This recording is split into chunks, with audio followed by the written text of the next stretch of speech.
Hey guys, and welcome to the Moms and Mysteries podcast, a true crime podcast featuring myself, Mandy, and my dear friend, Melissa. Hi, Melissa. Hi, Mandy. How are you? I am feeling good. We've turned over a new leaf. We are in November. I like November, mostly because I like food, and I feel that November comes with a lot of opportunities to eat. It really does. But Mandy, more importantly, you have something very exciting going on this weekend that I feel like we've talked about on Patreon some, but you may have mentioned it on here. But if not, I don't care. Mention it. Mention it all. This weekend, actually tomorrow, we're recording on a Friday, very early in the morning, by the way, unusual for us. But I will be competing in a bodybuilding competition. Again, if you've listened to the show for a while, you might be like, didn't you do that before? And yes, I did. It's been over 2 years, though. Wow. And so we've been, when I say we, I mean me and my coach, who I absolutely would not be able to do anything without. I was telling you this morning, I was waiting for him to tell me what to eat today before I could get down and record. At this point, I'm just relying on him to be your brain, to be my brain and get me through this competition. But we've been working really hard, for the last 2 years, and this is the first time I will be doing a competition with him as my coach. So both of us are really excited to kind of see how it goes. Yeah, I've been working really hard, as you know. I mean, not to toot my own horn or pat my own back, but listen, it's hard. If I had to do a 2 days of what you're doing, you would not hear the end of it. I would literally get a billboard and be like, feel bad for me. Listen to what I ate today. Yeah, I mean, obviously I chose it. I feel like if anyone's listening and has known someone who has ever done, a competition like that, or if you do things like that yourself, then there's a lot to it. It's kind of a hobby for me, but it's also just kind of a passion at this point. I feel like it kind of has to be. So yeah, I am very excited. I've been technically on contest prep, where we started getting ready for this since May. And I was supposed to compete 2 weeks ago, but the hurricane came through and devastated the very area that I was supposed to compete in, St. Pete. And so I had to, at the last minute, decide to continue my dieting and contest prepping for another 2 weeks. But now it's finally here. I'm finally doing it. And I know everybody in my life is probably very excited that I'm doing it and that we can all move on and enjoy the holidays without me talking about the gym and my food and all that stuff. So yeah, I'm excited, and I think probably everybody who knows me is equally excited. I'll be excited to know that you'll see my text and probably be able to respond in a reasonable amount of time. I'll get likes 8 hours later. I'm like, what are you doing? I'm I already moved on. I already answered that myself. Right. Well, I would love when you would send me questions and then I would see 15 minutes later, you'll be like, never mind. I'm just decided to do X. Yeah, I realize what's going on. I'm so proud of you for doing it without me. I'm just taking in this on my own. Tell me if this is a problem, whenever. Mandy, I have one exciting thing. And again, it's not me, but I'm so excited for you, obviously. And I need your husband to tell me how it goes tomorrow when he finds out, because I'm sure you'll be in I'll have some downtime in between. Yeah. So, because the way what bodybuilding shows are set up is that you go on in the morning for what they call pre-judging, but that's when the judges basically decide who's going to be the winners, but they don't tell you until later in the nighttime. So you go back, you have a break for several hours in the afternoon where you're just supposed to rest and eat, I guess, or do whatever your coach tells you to do. And then you go back for finals in the evening, which is when a lot of spectators come, people's families come and sit in the audience. And then that's when they bring you back on stage, and that's when they officially announce the winners. But usually, if you're in the bodybuilding world, you can tell after the pre-judging in the morning what the judges who's placed where, and you can kind of get an idea, but you never want to get too excited about it until the end, of course, when they finally announce it later at night. So that's how it works. So I'll have some downtime in the afternoon. I'm sure I'll be either texting you crying that it went terrible or saying that I'm having a great day. You're going to do great. I have zero doubts about that at all. I'm excited. I think you're going to win. You're going to win. I'm going to say this now. You're going to win. Speaking of one more winner, this Tuesday is, the day this comes out is election day. We're not talking politics. We're not. But my sister is running for city council in her city, and I'm so excited. Yes. And she's popular. That's the excitement. She is popular. Man, she really is. And just honestly, she looks the part. She really does. I've seen her signs and everything. So I'm like, cool. she literally looks exactly like who I would want to vote for. So I'm super excited for her. Yeah, she's awesome. And I'm just really excited for her. And tonight will be I'm hoping it's going to be her winning party. You're going to win. She's going to win. It's going to be a week of winning. And tell you yes, guys. absolutely.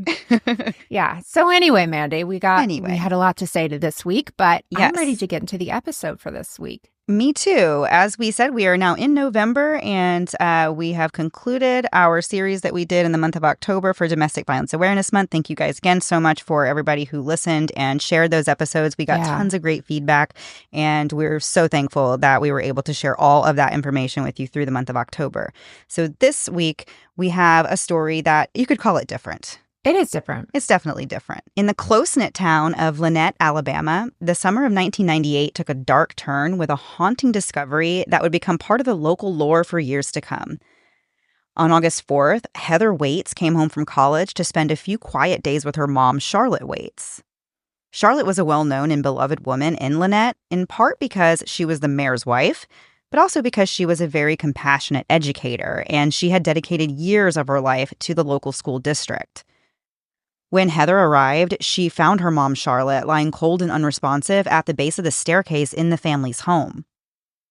It appeared that Charlotte had died in a tragic accident, possibly after suffering from a medical emergency, but broken frames and blood-stained towels found hidden around painted a different picture. Things took an even more sinister turn when it was learned that Charlotte had multiple injuries, including a fractured wrist, a head injury, multiple blows to the head, and strangulation marks that came from strings on her own shirt. As the investigation began to unfold, all eyes were on Charlotte's husband, Mayor Barry Waits.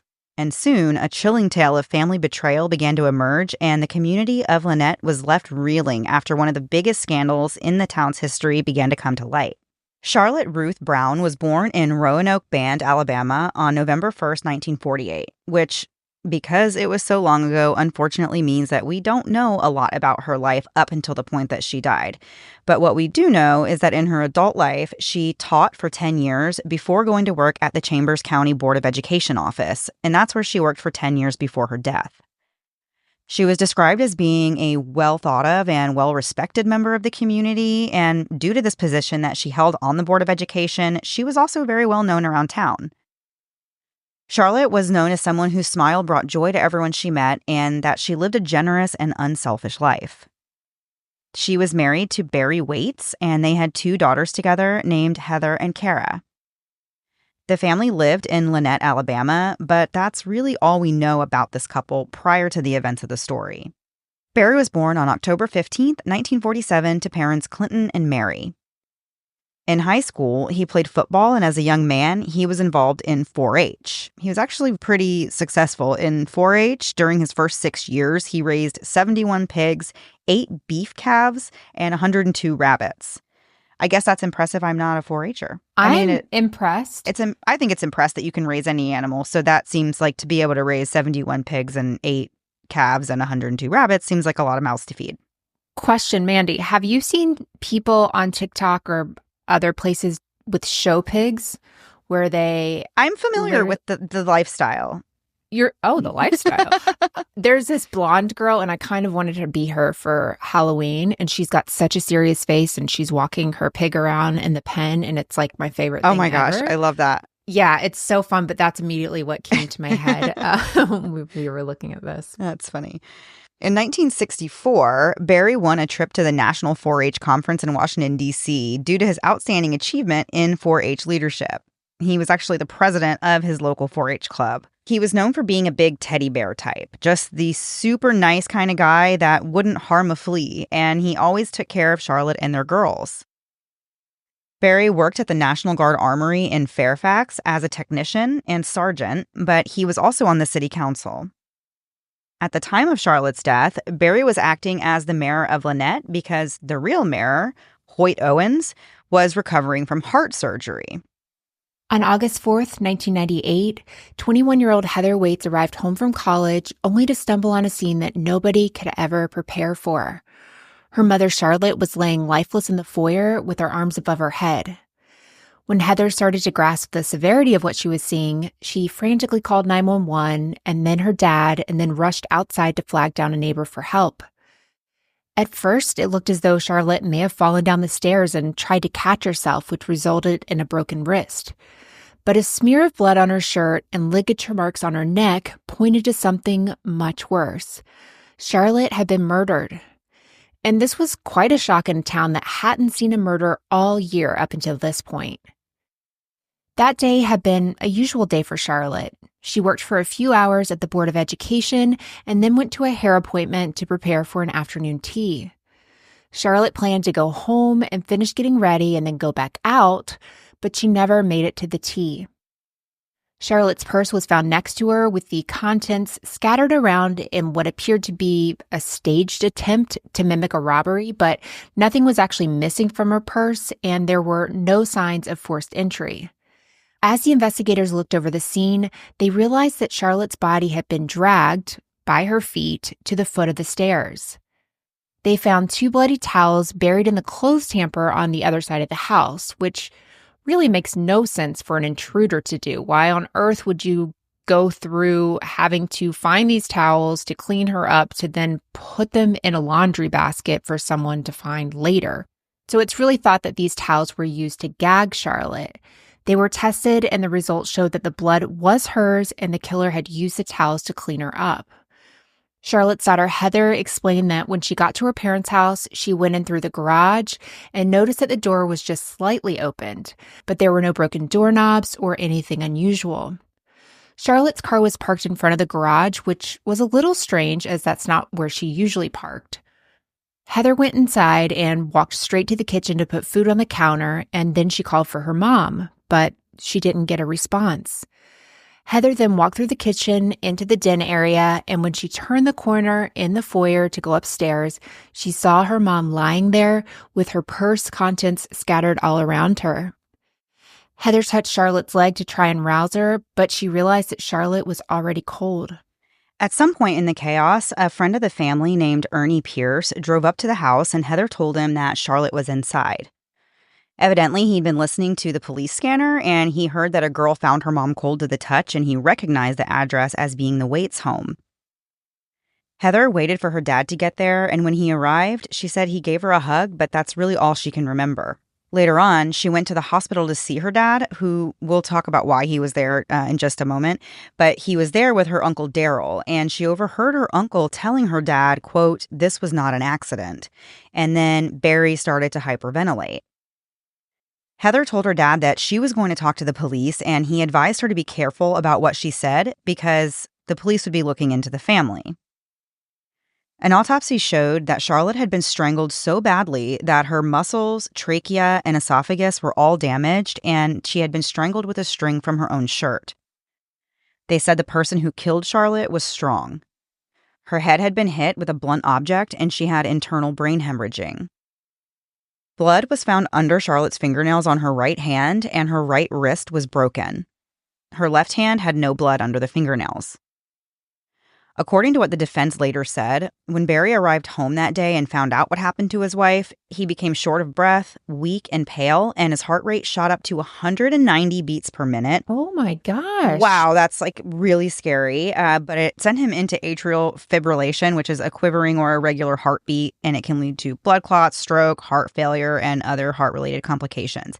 So as a result, that's why Barry was taken to the hospital where his daughter was visiting him. When he got to the hospital after this episode, he had to have the paddles used on him twice to bring his heart rate down, but it didn't work.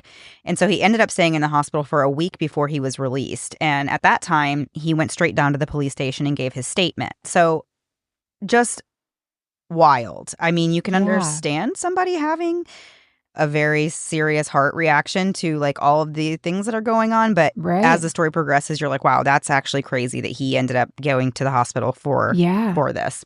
In Barry's statement, he said that on August 4th, he'd been running some errands and he decided to go home for lunch. Charlotte had actually just gotten home from her haircut, so she was there, and they talked for a while as Barry ate a sandwich, and then he went back to work around noon. Barry was at work until his daughter called him later that afternoon. Investigators asked Barry if he knew who might have killed his wife. And interestingly, he did have a name. He said that it could have been a 17-year-old young man who, for this episode, we're going to call Jeremy Houseman. Jeremy was a local troublemaker and also was the boyfriend of Charlotte and Barry's daughter, Kara. Barry had told Kara she wasn't allowed to see Jeremy anymore, which he alleged made Jeremy upset. The police ended up finding out that Kara actually had still been seeing Jeremy behind her parents' back, and they wanted to look into the possibility that he might have been involved. And we have more to get into after a quick break to hear a word from this week's sponsors.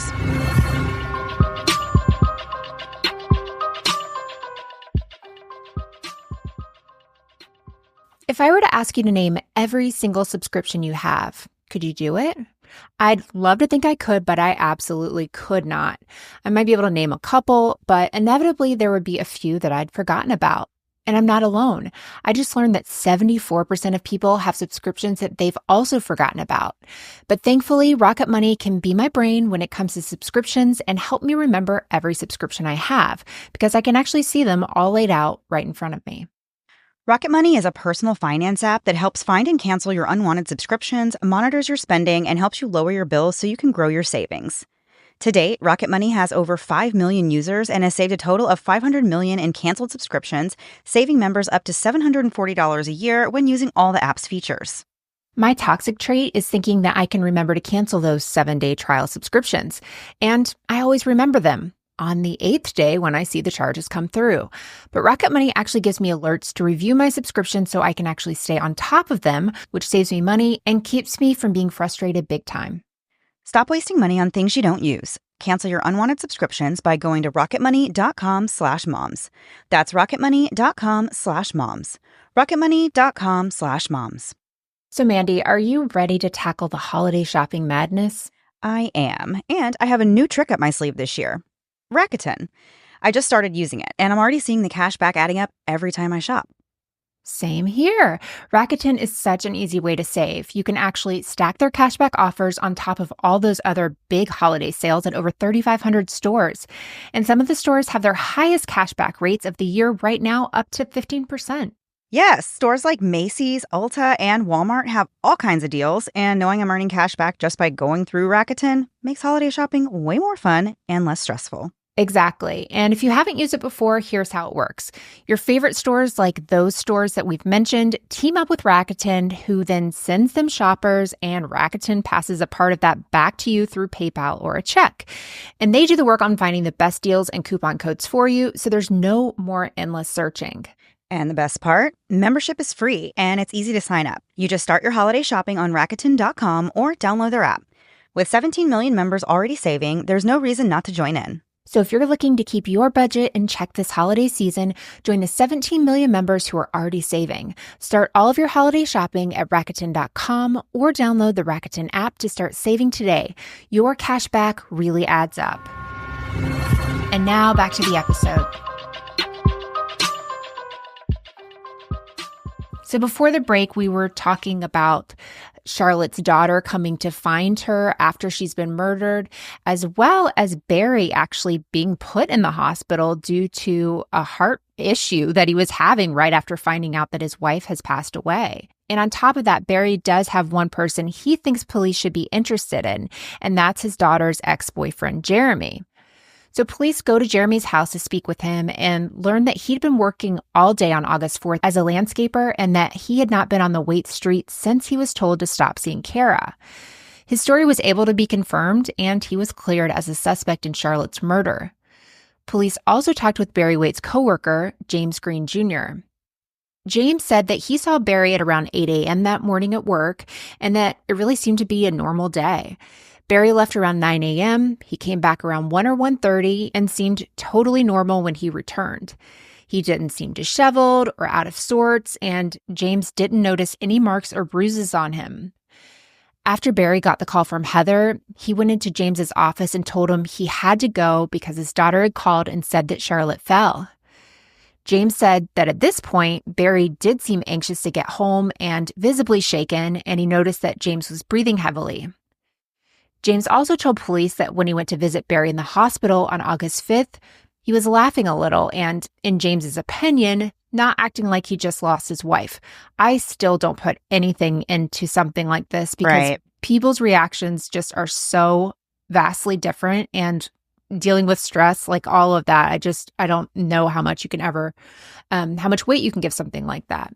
But during the investigation, police found out that Charlotte and her brother had recently met with an estate attorney about their family's estate. One of Charlotte's other relatives, who we'll call Nolan Holt, was trying to get $50,000 from the estate. But Charlotte and her brother didn't feel like Nolan had been a big enough part of their uncle's life. This is the uncle that actually owned the estate. They were also supposed to meet with the attorney again on August 4th, but what Nolan didn't know was that Charlotte was actually planning to sign the money over to him that evening. So police wondered if maybe Nolan had assumed that Charlotte wasn't going to give him the money, and then this created some sort of a motive to kill her. However, this ends up being another dead end when they were able to confirm that Nolan was working all day on August 4th, and he was no longer a suspect. Next, police looked into the Waite's neighbor. He was a local thief who'd been in and out of juvenile jail, and he apparently had left town a few days after Charlotte was killed. Authorities wondered if maybe he had tried to burglarize the Waite's home and things went awry. They were able to track him down at his mom's house in Arkansas, and he told them that he was with a friend playing video games on August 4th. When the police spoke with that friend and the friend's mother, they determined that his story checked out, and he was ultimately cleared as a suspect. Eventually, a tip came in about two other potential suspects, who we'll call Tyler and Perry. They were well known to the police, as they had actually been in trouble with the law numerous times. The person who called in the tip said they had overheard Perry talking about how he and Tyler had robbed the Waits' house, but that they were interrupted when Charlotte came home, so they attacked and killed her. Investigators followed up on this, and they ended up finding out that Tyler was actually in prison in Georgia for a drug charge at the time, but they still wanted to go and talk to Perry to be sure. So when they get with Perry, he was not happy to find out that somebody had called in this tip about him, and he suggested that whoever called in the tip could be lying just to try and get him in trouble. He admitted that on August 4th, he and Tyler were doing something illegal. They actually stole cigarettes from a store, and then they sold those stolen cigarettes for cash so that they could buy drugs. They acquired the drugs, and they smoked it, and then they asked their friends to go and play a game of basketball, which is like the most wholesome activity I feel like you can do when you're taking drugs. Right after stealing. Right. To then you guys want to go play a round of basketball. Yeah, let's play horse. Right. Ultimately, Tyler and Perry were cleared as suspects in Charlotte's murder. So the police ended up going to visit Tyler in prison to verify this story, which he did. He told them the exact same thing Perry had said about what they were up to on August 4th, including going to play basketball after they did drugs together.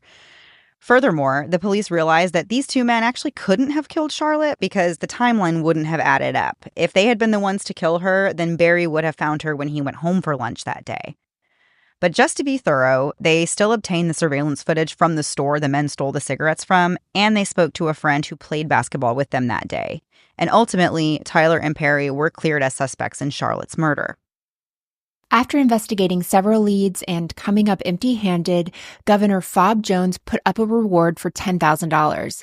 But unfortunately, this didn't generate any solid new tips. 2 years passed as the investigation slowly crawled on, and the police finally reached out to the FBI for assistance. The FBI suggested that the local authorities look into Barry's financial dealings with the armory and at home. In 2001, the police uncovered something that they had missed before. Barry had been embezzling money from February of 1998 to May 2000. Additionally, Barry had been charged with an ethics charge for using his public job for personal gain. In 2001, Barry pleaded guilty to felony theft of property and spent 6 months in prison and lost his job. When it came to his personal finances, they learned that Barry was often late on the mortgage and utility bills. He'd also been trying to get into the stock market, but it was really a huge fail. He was really just losing money, which is why I don't play. I 100% would be the person that would be like, put it all on this. I would, and nothing. This new information about Barry made investigators think back to that $50,000 that Charlotte was planning to sign over from her family's estate and wondered if maybe that was actually what sent Barry over the edge. They thought maybe he was mad that Charlotte was giving away this money when he was struggling to pay their bills. On the other hand, Barry also knew that if Charlotte was dead, he would gain $150,000 from the estate. With this new theory in mind, police spoke with Charlotte's colleagues to see if she had ever told them about any financial issues. And to their surprise, they said that she had. And Charlotte and Barry had been fighting about that $50,000. Turns out they had been fighting about it a lot. Charlotte told a friend that when she and Barry argued over it on August 3rd, she said Barry was driving her crazy over the document she was supposed to sign the next day. And we still have more to get into after one last break to hear a word from this week's sponsors.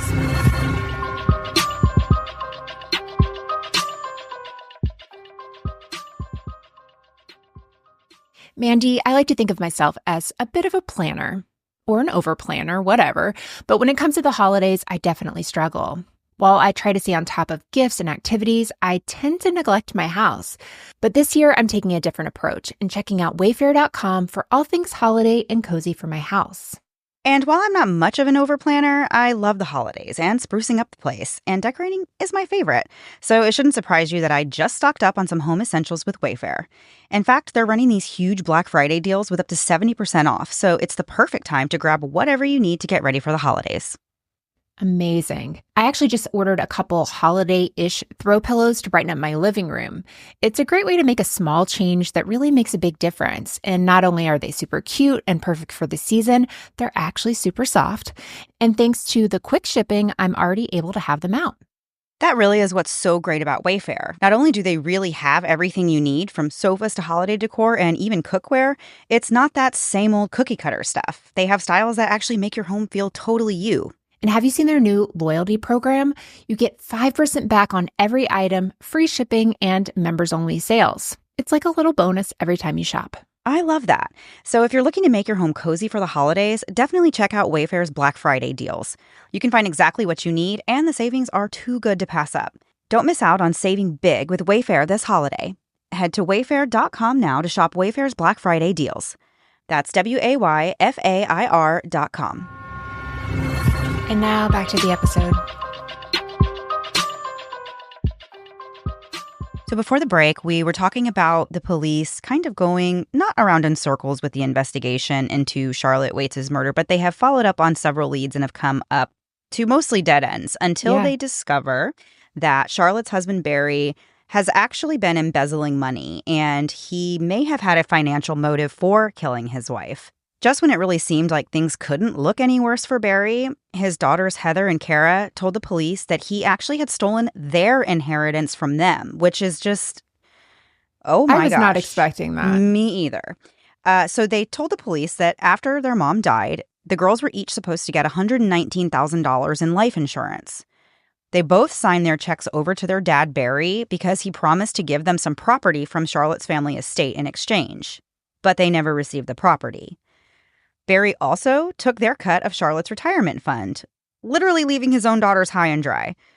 That's wild. Like, you're all they have left as far as parents in this world, and you're willing to take from them. That's, I don't understand. And I never understand it. And I never understand it in any story, but at least when it's someone where people have said, yeah, he seems like he would do that. Like, he was a real jerk. Like, no one's surprised. But in this case, everyone's like, they said he was the big teddy bear type, that he took care of his wife and his kids. And so it's like, when someone that like that does something like this, you're like, literally, what happened to you? Like, how? That doesn't make any sense. Totally. So even though Barry did have his hands on all this money, he even refused to pay for Charlotte's funeral or headstone. So the Alabama Crime Victims Compensation Fund provided $5,000 for the funeral. That's and just so for your gross daughters, to me. even. I mean, you've, like you said, even for your kids, you can't come up with the money to pay for their mom to be laid to rest properly and to be honored. Like, that's just, it's so heartbreaking. So although they had plenty of circumstantial evidence to suggest that Barry murdered his wife due to financial motives, the DA wanted physical evidence to back it up. So the police continued searching for the next 6 years.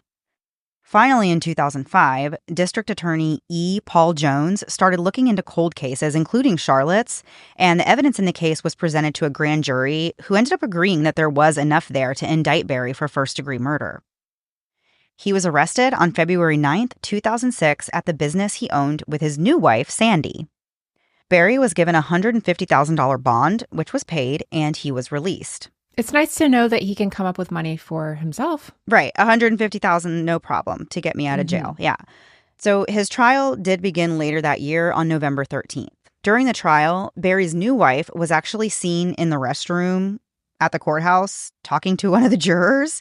And after she got caught, that juror was removed from the trial, and the judge threatened to have Sandy put in jail if she were to talk to any other juror. Can I tell you what's so crazy? In the courtroom I was in a while ago, for a trial that you and I are both following, I was so amazed that there's like a bathroom and basically everyone uses this bathroom. Like, I guess it makes sense they're not going to have 1,000 individual bathrooms, but it was wild to see people from both sides in this restroom and thinking a fight's going to break out. I mean, I didn't really think that, but you're just like, how is this happening? So even not a fight, but like just words, how do people not say things like, oh my gosh, that's... It was, I was stressed out in the bathroom. I was like, I don't want to be in here. But it just, to see jurors and then like the wife of the guy, like that's just wild to me. And who knows, what was even being said. Like that's the, we don't have any information about what that conversation was like. We don't know if she was trying to like persuade them one way or who knows what, But either way, you can't be talking to jurors when you are the wife of the person that's on trial. Right. Charlotte's daughter, Kara, said in an interview during the trial that she loved her mom and missed her very much. And she talked about how she still feels her mom's presence every day. Charlotte's case was prosecuted by Chief Deputy D.A. Damon Lewis and D.A. E. Paul Jones. Since there was really only circumstantial evidence, they were only able to theorize about what actually happened. They told the jury that Barry had gone home on his lunch break and found Charlotte there. They started arguing about the $50,000, and things escalated to physical violence. Barry grabbed Charlotte by the arms and broke her wrist in the struggle. He then pushed her to the ground, causing her to hit her head. Then he used the strings on her blouse to strangle her to death.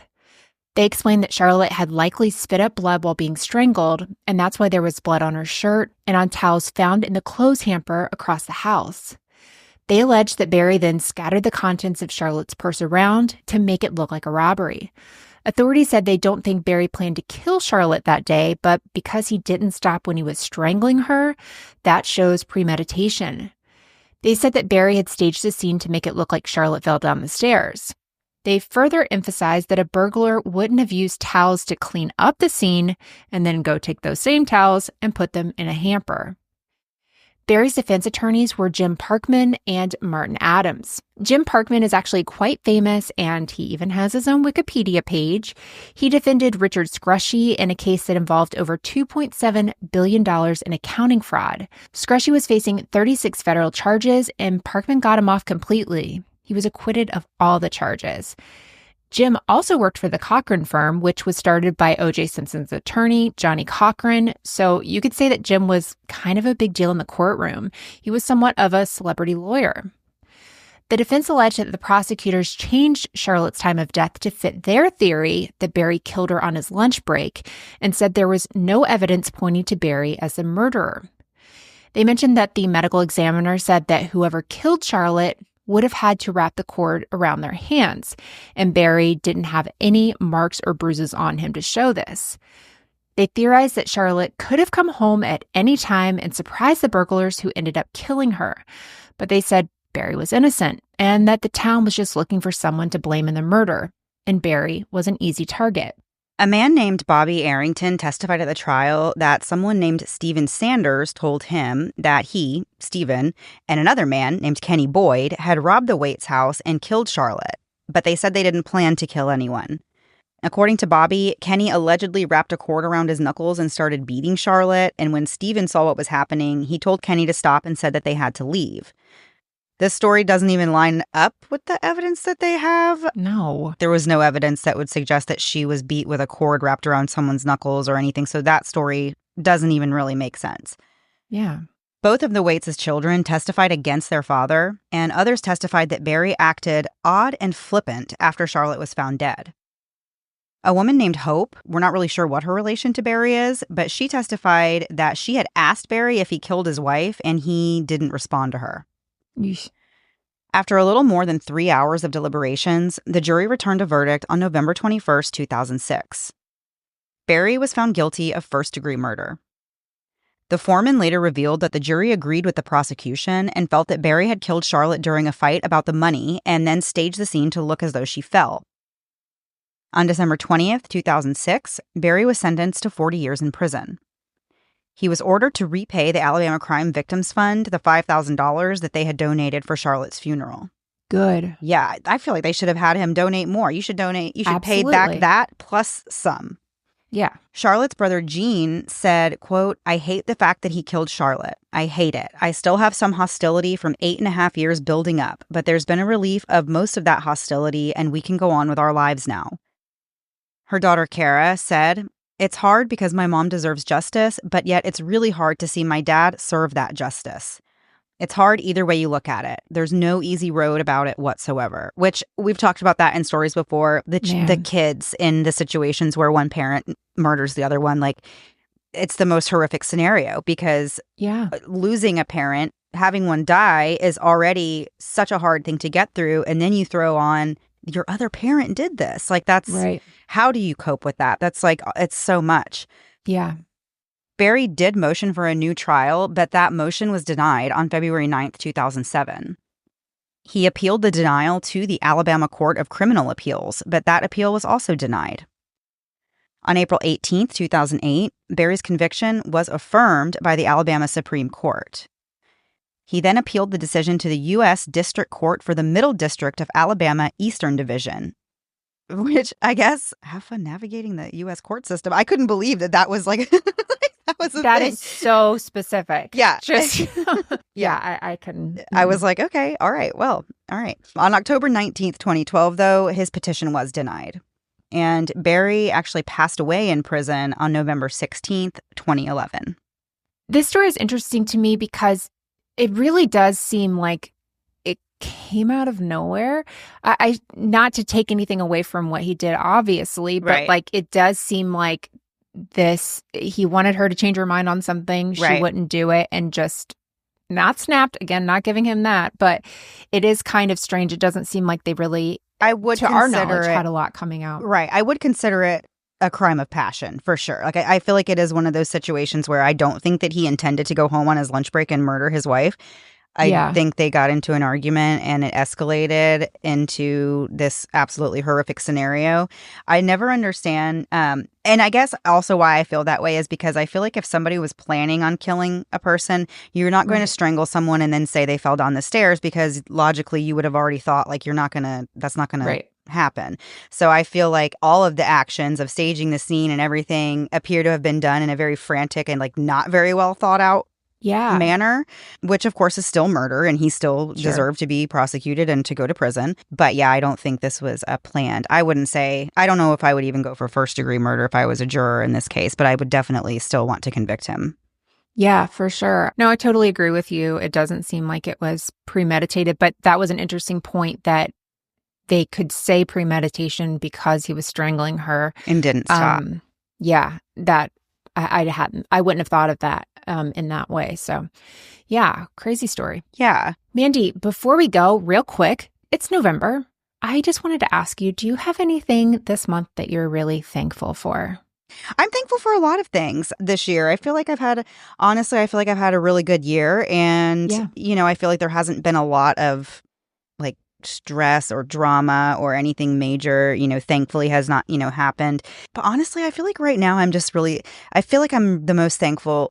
I know this might sound, well, it probably won't sound crazy to other moms, but I'm thankful that my 15-year-old son is like turned a corner and has become like very responsible. It makes the biggest difference. And yes, and he has like grown out of we had a tough time, I have mentioned before on the podcast, with him in middle school, just going through those middle school growing pains.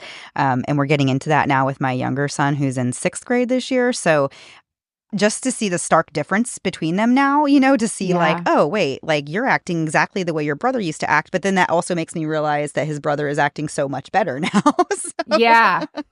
There you go. Yeah. So, of course, just thankful for my kids, thankful for healthy kids and a healthy family, and just for having pretty much like an uneventful year. I feel like that is truly more of a blessing than anything else. Like, I mean, not every year has to be filled with amazing, things that you've done. Right. You don't have to go on amazing trips every year or say, oh, this year we did this crazy thing. Sometimes I feel like the best type of year is the one where just like nothing really happens.